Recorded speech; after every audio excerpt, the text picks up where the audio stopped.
If I were to mention that the sun's cycles could have a profound impact on your entire existence, you might assume that I was veering away from the realm of astronomy and into the domain of astrology. While there are numerous individuals around the world who adhere to the belief that studying the positions of stars and planets can offer insights into one's future, that's not a perspective I typically adopt on this platform. My primary fascination lies in the captivating aspects of space and the intricate mechanisms that elucidate its workings. However, occasionally, even the most astonishing narratives possess a grain of truth. So, permit me to don my prophetic hat. Although I'm no horoscope writer, I venture to predict that given the current state of the sun, you may encounter increased health challenges, encounter less dependable technology, witness warmer weather with fewer clouds, and possibly experience other unforeseen influences over the next few years. How do I arrive at this conclusion? Well, it turns out that the sun, that colossal fiery orb in our sky, isn't merely the source of our energy. Science is beginning to reveal that its 11-year cycles might serve as the metronome regulating the rhythm of life on our planet. Tick, tock, tick. You're tuned in to Beyond the Surface. Today our focus is on the enigmatic sun cycles, and I aim to illustrate precisely how these solar rhythms are already shaping the course of your life. It's no revelation that the sun exerts a profound influence on life here on Earth. In many ways, it's the very cradle of life itself. Life on our planet hinges on the constant supply of energy, and the sun consistently furnishes us with this vital life force.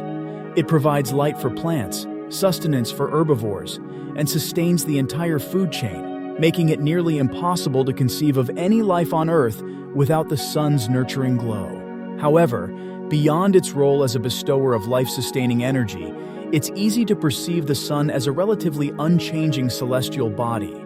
We observe it ascend and descend in the sky, often overlooking the fact that it is undergoing a perpetual state of transformation. This common misconception, however, is far from the truth.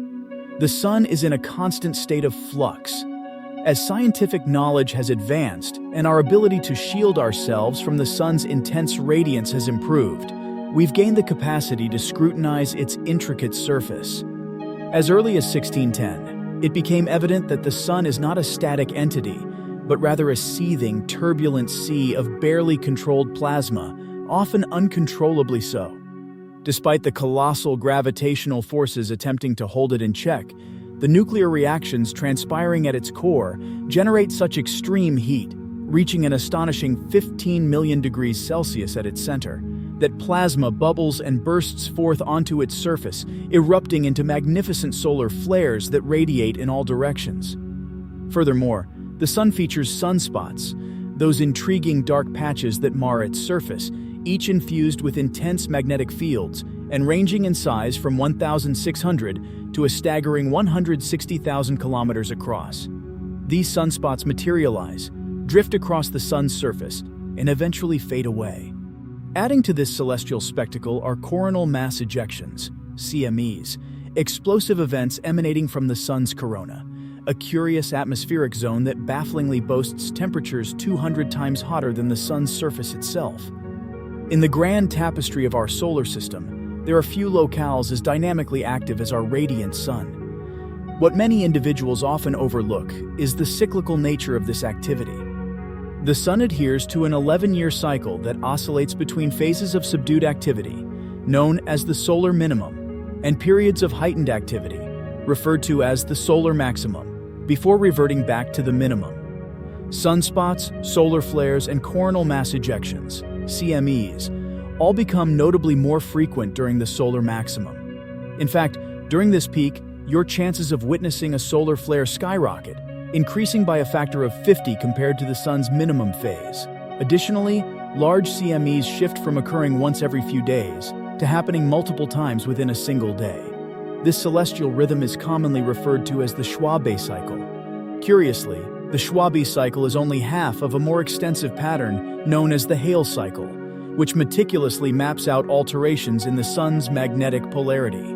Once every Schwabe cycle, equating to an 11-year interval, the sun's magnetic north and south poles swap positions. With the arrival of the subsequent Schwabe cycle, these poles return to their original alignments. This unceasing ebb and flow of solar energy levels resonates throughout our planetary system, much like the steady pulse of a heartbeat. Astonishingly, even though this phenomenon remains invisible to our eyes, we here on Earth harmonize with its rhythmic cadence. The precise underlying cause of the sun's cyclic behavior remains an enigma. It undeniably links to the intricate magnetic processes within the sun itself. However, despite over 2 centuries of meticulous observation and accumulating evidence of its influence on Earth spanning tens of thousands of years, we still stand no closer to unraveling why the sun adheres to this particular 11-year cycle instead of any other. What force propels it on this rhythmic journey? In the absence of a definitive answer, some scientists have ventured to establish a connection between the sun's cycle and the orbital period of Jupiter, which is also approximately 11 years. Yet, this potential association could easily be coincidental. Although Jupiter's mass dwarfs that of all other planets in our solar system combined and undoubtedly exerts a gravitational pull on the sun, its orbit alone cannot account for the seemingly erratic variations observed in the sun's cycle. Much of what transpires within the sun's core remains veiled in mystery. However, its tangible impact on Earth is far more apparent. The sun's influence on our planet begins with the expanse of space enveloping us. Space has become increasingly vital to modern civilization, so it's no surprise that the more frequent occurrence of coronal mass ejections, CMEs, and solar storms emanating from the sun would impact the technology orbiting above. Scientists possess the ability to forecast the arrival of a solar storm, also known as a geomagnetic storm, with sufficient lead time, often days or even weeks before it reaches Earth's vicinity.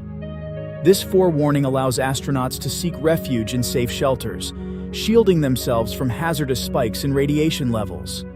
It also permits the shutdown of delicate hardware on satellites to prevent damage from potential electrical currents induced by solar radiation, especially in systems that haven't transitioned to a secure standby mode. However, there's an unexpected facet to geomagnetic storms. All that radiation exerts an influence on the Earth's atmosphere itself, albeit to a modest degree.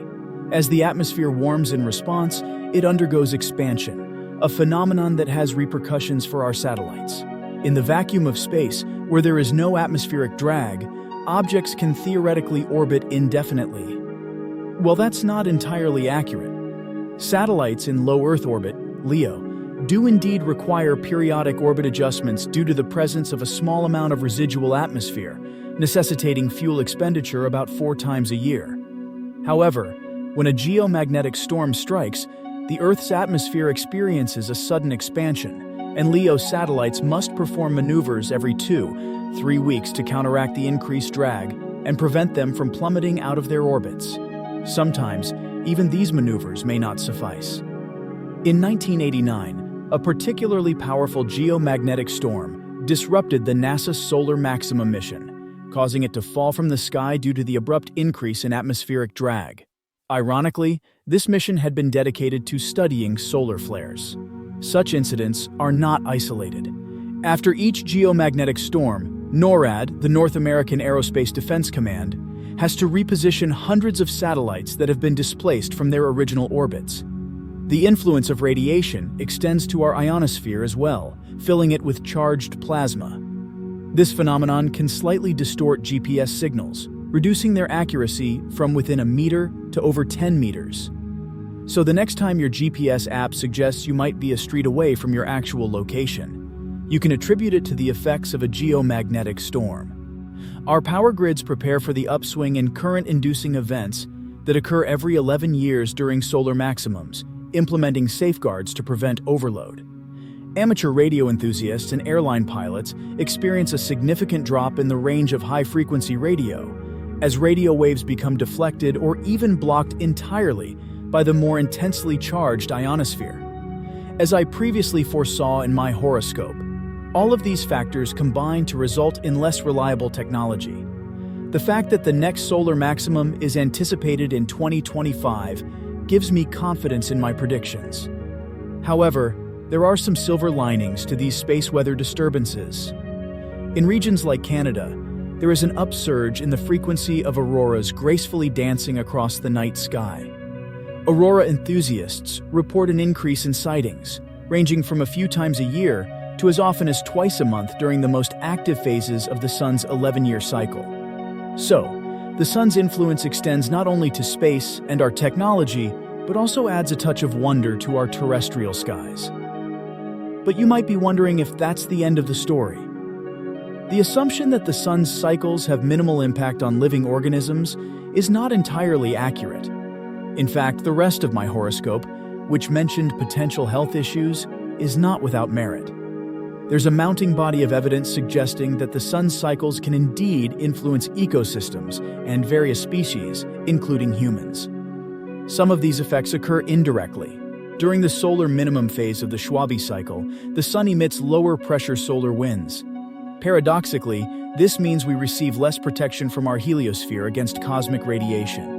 Cosmic radiation is highly energetic, but it typically gets absorbed or deflected by molecules in our atmosphere, which is fortunate for life on Earth.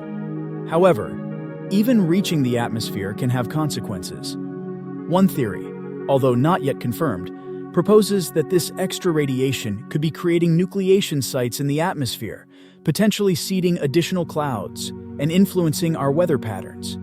Even if this cloud seeding effect is not occurring, during the solar maximum, the space weather impinging upon our atmosphere can lead to a slight global temperature increase.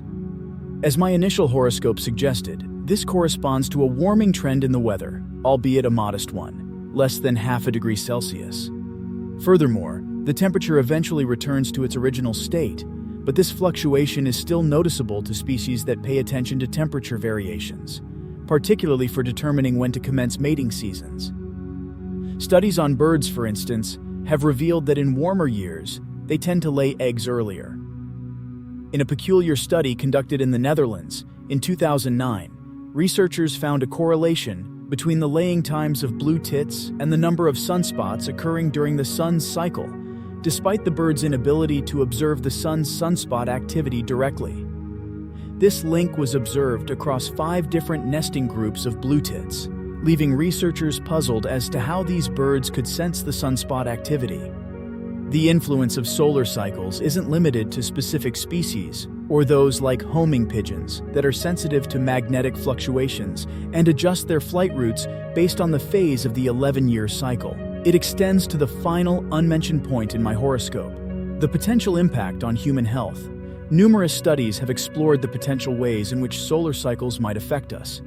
In 2011, a comprehensive study spanning 2 decades and involving nearly 1/3 of the women in Holland unveiled a notable peak in 6 cervical pathologies that occurred shortly after the solar maximum, when the sun's radiation was at its most intense.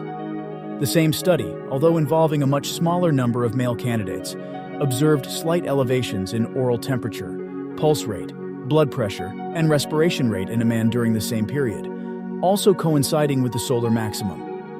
The impact isn't confined solely to physical health, it extends to mental well-being as well. In a 2006 study examining 237,000 clients in the main Medicaid database from 1995 to 2004, researchers found that those born during periods of higher energy, chaotic solar cycles experienced an increased rate of mental disorders. This suggests that the specific solar cycle at the moment of one's birth might have influenced the trajectory of their entire life. While this doesn't quite align with traditional star signs, it does lend some credence to the idea that astrology might have a connection with at least one particular star, the sun. It's crucial to emphasize that the scientific understanding of this phenomenon is still a work in progress, and any health impacts attributable to these solar cycles are exceedingly minor. As one researcher aptly noted, it took hundreds and thousands of patients to even detect a discernible health impact. So the sun's cycles should by no means deter anyone from living their lives fully. We are currently on the path toward a solar maximum, expected to arrive in 2025. For those who may be concerned, living through or being born during a solar maximum has its positive aspects. The same study hinted that this heightened radiation might also foster increased creativity and adaptability. Perhaps it was during one such solar cycle, some 80,000 years ago, that a mutation occurred in the human brain, endowing us with abstract thought and consciousness. If that's the case, we owe much of our ability to perceive the universe to these solar maximums. Without them, we wouldn't be who we are today. All the best, and see you next time.